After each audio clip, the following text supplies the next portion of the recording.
رسول اللہ صلی اللہ علیہ وسلم نے اس لیے فرمایا تھا کہ کامیاب لوگ تو یہی ہے نا، لیکن ہلاکت ان کے لیے ہے جو بخل کرنے والے ہیں۔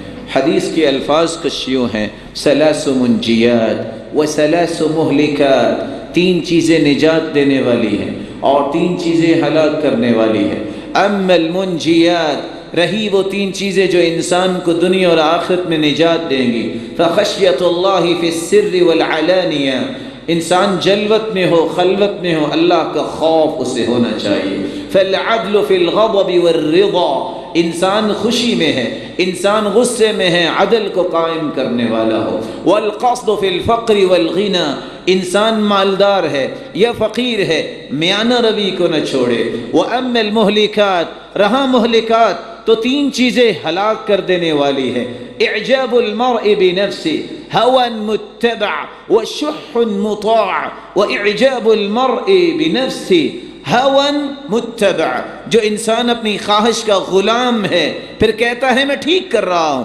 ہلاک ہے دنیا اور آخرت میں بھی اگر توبہ نہیں کرتا۔ وشح مطاع، ایک شخص بخیلی کرتا ہے، بخل کرتا ہے، پھر بخیلی کی اتباع بھی کرتا ہے۔ وَإِعْجَابُ الْمَرْءِ بِنَفْسِ، اور تیسرا وہ شخص ہلاکت کی طرف چلا جاتا ہے جو سمجھتا ہے میرے جیسا دنیا میں کوئی نہیں ہے۔ یہی اس کا سب سے بڑا گناہ ہے کہ اس نے اپنے آپ کو دنیا سے افضل گردانا۔